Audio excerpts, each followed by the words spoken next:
Spotlighting Hawaii's leaders. We want to bring in Governor David Ige. Good morning, Mr. Mayor. Lieutenant Governor, good morning. Thanks so much for joining us. Mayor Derek Kawakami. Thank you so much, Senator, for being here.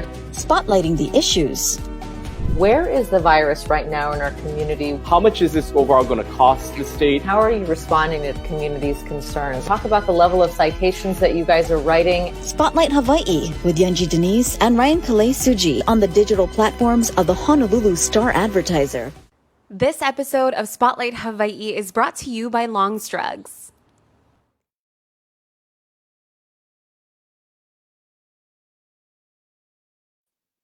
Aloha and thanks so much for tuning in here to Spotlight Hawaii on the digital platforms of the Honolulu Star-Advertiser. I'm Ryan Kalei Suji.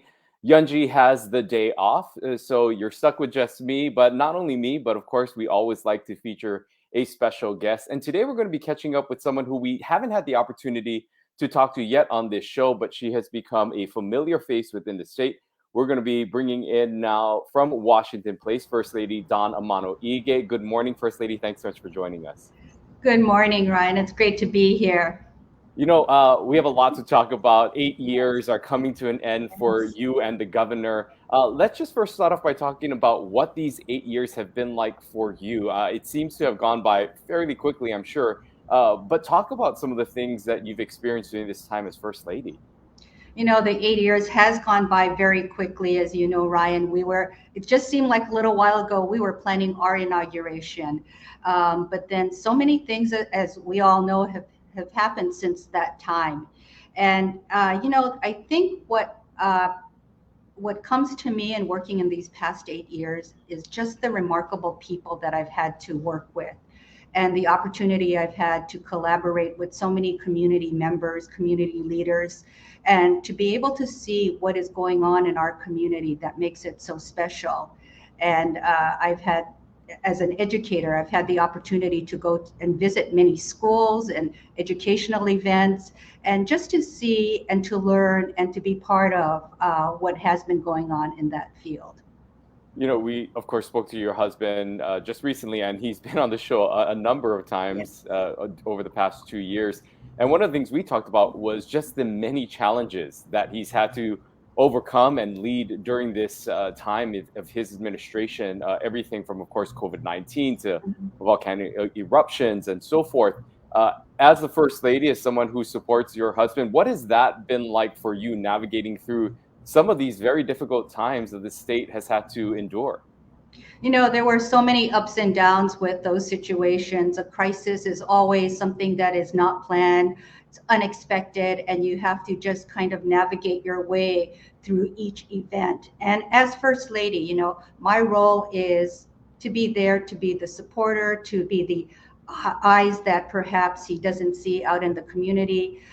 It's been that kind of role, a role of very much a supporting role, and to look for things that I can do in those kinds of events that would be appropriate for me as First Lady to do that. The pandemic, of course, has been one of the most challenging times that we've had. We would have never known that we would be dealing with a pandemic just 5 years ago. So something like that has been a very much a learning experience. At the same time, you see what the community can do when they come together. You know, one of the things that you've also got to experience in this role is some things that people just normally don't do. You've had state dinners at the White House. You've met with dignitaries. You were recently greeted President Biden on a short layover here. Talk about some of the more memorable moments, maybe some of those trips to DC. Well, what stands out in your mind that you've had the opportunity to do that not many people can say that they've done?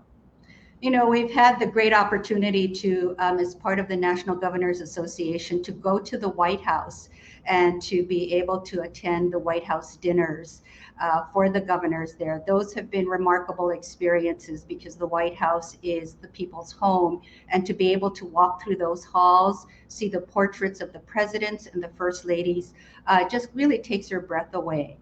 The last time I was at the White House was just this past January. And it was a very memorable time because instead of going for the usual First Lady's lunch, we had a service project there for military, for the National Guard members who were deployed out to different parts of the country.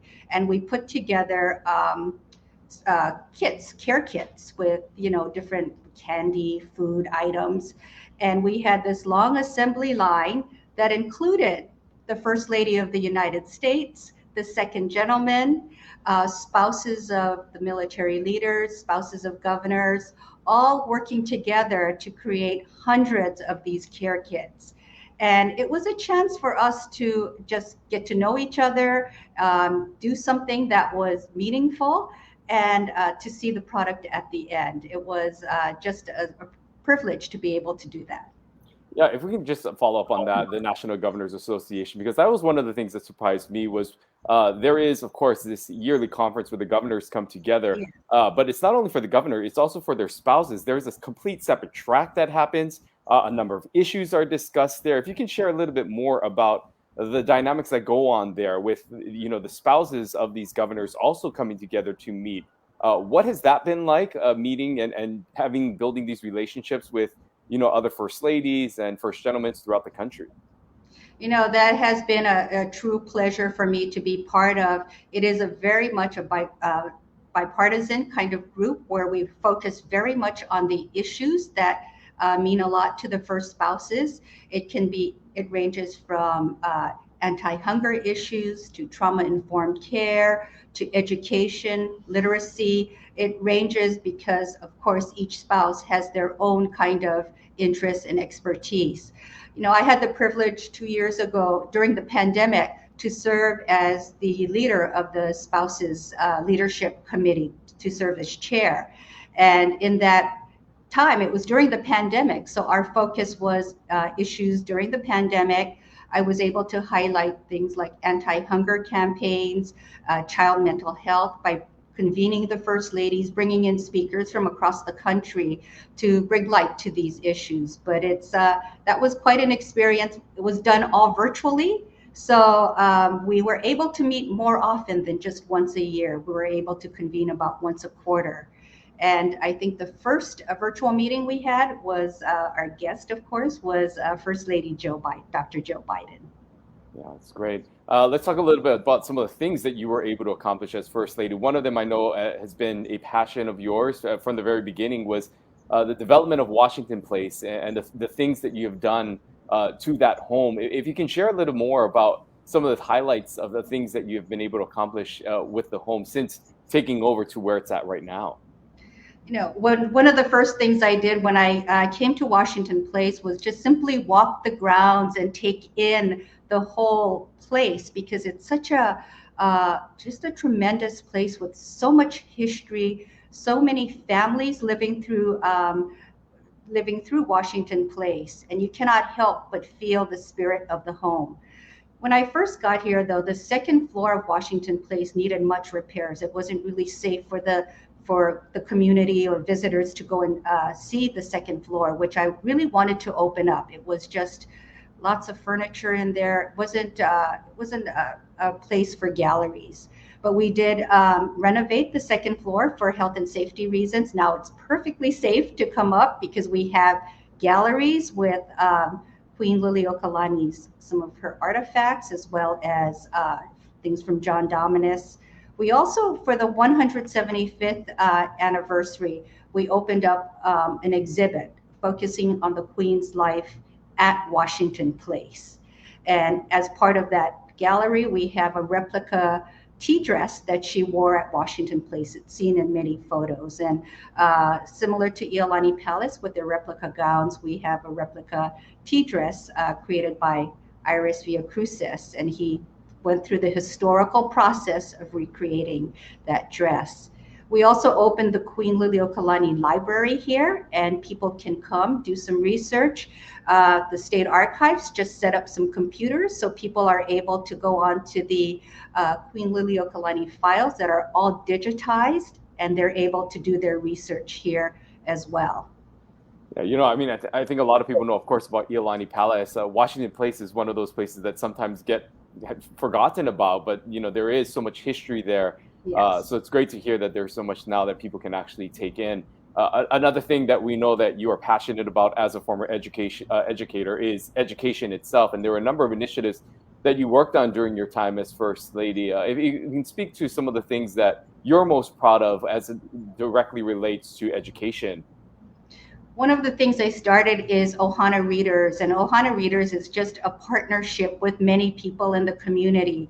The Hawaii State Library, Friends of the Library, Learning to Grow, just different people came together to see what we could do with the area of providing books to children. So we partnered with the Dolly Parton Imagination Library, and the program is children between the ages of 0 to 5 are able to get a book for free in the mail. And they just need to sign up. It's not for the entire state, unfortunately. We just didn't have the funds to do it. We started on Molokai, Lanai, parts of Kauai, and we just started the Naalehu and Pahala area of the Big Island. So they can sign up go to our website, sign up to get the books, and children will be able to read with their families, and that was the whole intent of it.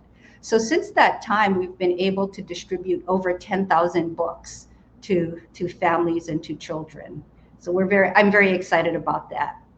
You know, when you think about this role of First Lady, it's really one that you can develop based on your passions and things that you are passionate about. I'm sure it has been difficult, though, at times, being drawn in so many different directions. Of course, there's never not a bad cause, right? There's always support that can be given in the community. How have you managed that role of trying to find those things to support when there is obviously a big need in the community, but finding those areas where you were able to hone in on a few areas and some of the things that you were able to provide to these nonprofits and organizations that needed your support?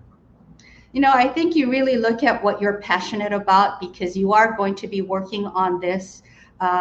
You're going to be spending a lot of time on working on a project. And so you have to be passionate about what you're doing. You'll have challenges that come along the way or difficulties, and you have to be able to be patient enough to navigate through them. And for me, I think it was easy because I'm an educator. And when you're a teacher and an administrator, you are just so passionate about education and helping our children. That's been part of my life for a very long time. So I continued in that path. One of the things that I learned was as an educator, children are hungry. If they're hungry, they can't learn. So as a result, I focused on the breakfast program at our school, because at the same time, participation for the breakfast program was very low. So we started a program called Jumpstart Breakfast, start your day with a healthy breakfast, and encourage kids to eat breakfast at the schools. And this was done prior to the pandemic. So we wanted kids to come to school, eat breakfast. But in that process, we learned that kids don't get up in time, they skip breakfast. So we look for alternative ways of serving breakfast, such as breakfast after the bell or breakfast in the classroom, or grab and go breakfast. This was before the pandemic. Grab and go breakfast, take your breakfast and you can eat out in the schoolyard. That seemed to have worked out very well. And we brought in a champion as well to help with this project. That was Marcus Mariota. He was a champion of breakfast, and that helped just give more visibility to the cause. You know, as your time wraps up, of course, you've kind of lived in this, I don't want to say bubble, but you've lived in this area right across the street from the state capitol, in the governor's residence. Now you're going to be moving on, getting back to somewhat of a normal life. Is there anything that you're looking forward to in leaving this role as First Lady? Anything that you are now going to be able to do that maybe you haven't been able to do so much in the last 8 years? You know, I'm really excited. I love Washington Place, and it's been such a privilege and honor to be able to live here. But I am looking forward to moving back into our home, it's been our home for a very long time. So it's nice to be able to live there, to be able to be back into our IAEA community, and to be able to see our neighbors again. I'm looking forward to that. Just the everyday life. You know, people have asked me, one of the questions people have asked me was about driving. Have you driven yet? And the question is, yes, I have. I just went out this past weekend on a Sunday with no traffic, did some practice driving, went out to IAEA and back. and it went very well. So Okay. rest assured, I'm Okay. okay on the road. Okay, so we see you on the street, the roads. We know we'll still be safe. What about just some of what is the one thing that maybe you'll remember the most? We had mentioned and talked about some of your trips to DC, but was there any one event or any one moment that will stand out for you when looking back at these last 8 years that you will remember the most? I think one of the events that I'll remember the most combines education, Washington Place, and children. And that was our celebration for the 175th anniversary of Washington Place. And at that event, we had a opening ceremony here with 100 students dancing a hula here on the property. In addition to that, we had over 2,300 fourth graders dancing to the same hula simultaneously, and it was shared virtually here and throughout the country. And that was exciting to be able to bring that many children together for one event at Washington Place in some respect, and to be able for them to learn a little bit about history, experience history in a digital way that they might never have done before. So that was quite memorable for me. And we had a fantastic committee that put together the event from all different parts of our business community, our arts and culture community, our historic Hawaii Foundation community, that all came together to provide this event. You're going to be passing the baton, so to speak, on to Jamie Green, who will be assuming the role of First Lady when Governor-elect Josh Green is sworn into office. Have you spoken with Jamie Green, and what maybe advice would you give to her as someone who's going to be assuming this role as First Lady? I did speak to Jamie on election night, and I did share with Josh, Governor-elect Green, I'm sorry, about the private home and how many bedrooms it had, and what the kitchen was like and so forth. And we have, through our transition committees, invited them to come and take a tour of Washington Place. My advice to Jamie Green is to really take in the moment, take in every day. Every day will be something different. You'll have great days, you'll have more challenging days. And as you look for the things that you want to do, you always have to find what you're passionate about, because that's the most important, to be able to fully commit to what you're doing, because it does take a lot of commitment, a lot of patience, and a lot of creativity in trying to get things done. As you know, it's so difficult oftentimes to get things done. But when you have the right people involved, what I mean about the right people is very committed people very much committed to the cause. You can get remarkable things done in the community. And I have to ask, as just a significant other to the leader of the state, there's often a lot that gets placed that has been placed on the governor's shoulders, and that will be placed on Governor-elect Josh Green. How would you also what would you say for Jamie Green, or for any future First Lady, or for a first husband for that matter, on how you navigate that role of being that supportive spouse, while also, I'm sure, having your own thoughts and your own, interpretations of things and your own ideas? How has that been to navigate that role of being that supportive significant other amidst some of the toughest challenges that the state faces with your husband? I think the key is to stay true to yourself and to your values. I think that's the most important. Decision making is so difficult to do, for any leader to do, because things are often not black and white. There's a lot of gray in what you do. You have two sides of an issue, both sides having valid reasons for having their side. So it's being a leader is a difficult role, but you really need to stay true to yourself, true to your values, and to be consistent and to be fair. And I think as a spouse, that's what kind of the path I took. I had to know where I was with things and what was important to me, and to be able to hold true to that, because that's so important when times get gets really difficult.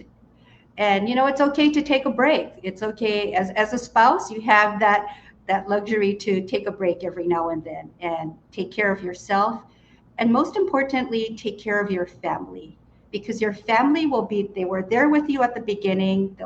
They'll be there with you after the 4 years, 8 years.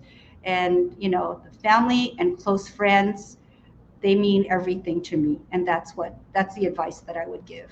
Let's talk a little bit about your family, your three kids. What are they saying as this time comes up? Are they looking forward to you guys being out of that Washington place and returning to your home? What have the conversations been like with your children as your husband ends his term and you guys move on after this? I think for my three kids, they're concerned about dad's driving. He hasn't driven for 8 years, so that's the first thing they tease him about. I think they're looking forward for us to be able to spend time right after inauguration. We'll be going up to the Pacific Northwest to go and visit them. I think they're looking forward to just spending more time and having that more casual time with their dad. I think they're anxious to see how he's going to function as a resident out in IA, where he has to probably mow the lawn himself. So that should be. I think they're finding some of those ideas entertaining. Yeah, there's been a lot of discussion and debate over what's next for your husband. What could you see him doing next in this next chapter of your lives together? I'm not sure what he'll be doing next. We are looking at all the opportunities that are before us. He is still very passionate about technology, education, and business. So we'll see what happens for him. I'm not sure what he's going to do next. We're going to just take the time to figure things out and look at what's possible. And same question for you. What's next for you? I mean, there have been talks and some rumblings that you may seek political office as well. That might be something you're interested in. What's next for you professionally as you move on here out of this role as First Lady? I'm leaving that option very open. I have been able to see so many things. I've learned so much in this role that I'd like to be able to use what I've learned in the different places that I may end up in. I will continue to be involved in public service in some form, whether it be volunteer community service, or not sure what's going to be next. My area will continue to be education and possibly universal preschool. I think that's something that I'm very passionate about, because we need our children to be in school early so they can have that good, solid foundation. And the legislature just appropriated money to begin this process. So I'm very excited about that. But we'll see what happens next. I'm excited about the future and the possibilities. As we wrap up our time here, I wanted to also allow you just, some closing thoughts as we end, to just speak to the people of Hawaii. I mean, this is a role that you've made your own in the last 8 years. As we've talked about some of the accomplishments and things you've been able to do over this last half hour, you've highlighted a number of things. But overall, what is your message to the people of Hawaii as you leave this role in a few weeks as First Lady? To the people of Hawaii, I want to thank you so much for all your patience, for all your support, and for the way you've welcomed me into so many events that I've attended. I just want to thank you so much from the bottom of my heart for that. It has been such a privilege to be able to work with all of you. And we have such remarkable people in our community that often don't get the recognition they really deserve. They rise up above the challenges before them, big and small, to be able to do great things for our community. So I think we have to celebrate what we have. We have to really celebrate the people that we have working for us, and whatever walks of life they come through, whatever titles they may hold. We really need to be thankful during this holiday season for all that people have done for Hawaii and for this community. And that's to each and every one of you.